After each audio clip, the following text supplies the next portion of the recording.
After months of hard work on this home theater, I'm finally ready to show you the media console that I built. Because of the size of our TV, it was nearly impossible to find a large enough media console that fits the space and doesn't cost thousands of dollars. And this 10-foot long media console checks all the boxes.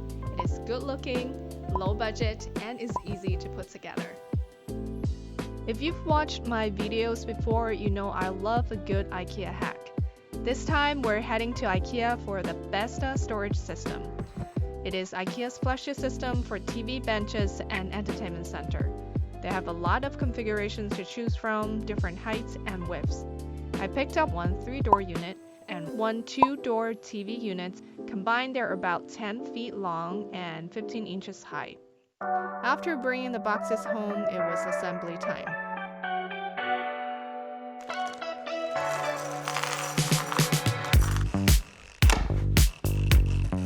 It took me about an hour to put together each unit. I used a power drill with a pussy drive drill bit so that I can attach the screws quickly, and then put it together like an adult version of Lego set. With this last piece done, we completed the framing of the console. I could put the console directly on the floor and call it a day, but there are two concerns I had. One, the Besta console was not tall enough to cover the outlets on the wall. It will look really messy with the plugins and cords exposed. And two, the doors are the full overlay style, so when they open, they will scrape the floor. According to the paper instruction, we can use the metal plates on the back to mount the TV units, but it seemed hard to try to align the location of the metal plates with the wall studs, so I decided to try a different route. I grabbed 3 8-foot long 2x4s, cut off the rough ends, and make some repeat cuts with my miter saw. I want to share a DIY tip here because it saved me a lot of time. Find a piece of scrap wood as stop block, measure the length you need for the cut, clamp it down at the end of the miter saw. When you're ready to cut, you can simply slide the lumber over against the stop block, and because the distance between the stop block and the saw blade is set, you can repeat the same cuts over and over without spending extra time to measure.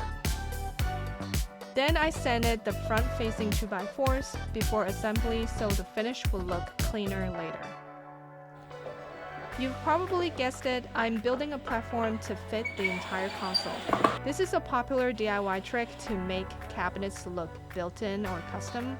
I used wood glue and pocket hole screws on the front so no screw heads would show. You can paint the screw heads, but they don't really look nice that way. For the back, I kept it simple with butt joints. Pre-drill, then drive in 3-inch long star head screws to secure it. And just like that, I have an 8-foot by 15-inch platform. Now for the fun part, setting up our extra long media console in front of the TV wall. As you can see, the 2x4 base is the perfect height to lift the unit just above the baseboard to cover the electrical outlets in the back. And it's wide enough for our 98-inch TV, leaving enough space on both sides for a balanced look. It is pretty substantial and looked great even without the doors. Speaking of doors, I've tried building my own before. Let me tell you, it's not fun. It took a lot of time to cut and sand to get the perfect finish I wanted. So I really appreciate the convenience of having pre-made doors from IKEA. Those black round doors cost $15 each. You can't really beat that price for the quality. I was able to install the hinges and attach the doors all by myself. It was a smooth process.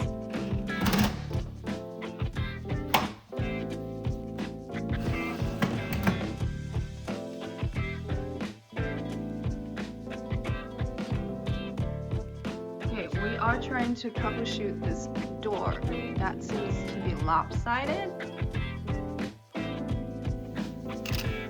What's really cool about the IKEA doors is they have screws for adjusting the position, which was super handy.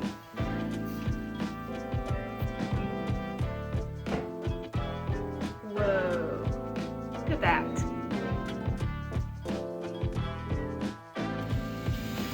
Finally, it was time to secure the units together and attach them to the 2x4 base. I used trim head screws. They're super easy to work with, and don't leave giant screw heads behind.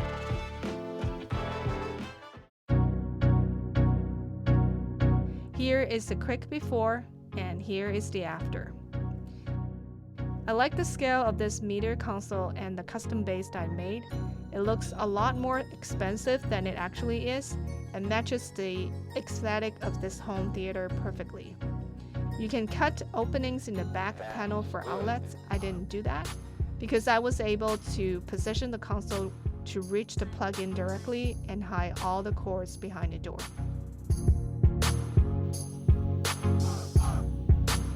If you want to see how I built the shiplap accent wall behind the TV, check out the video on screen and don't forget to like and subscribe. See you next time!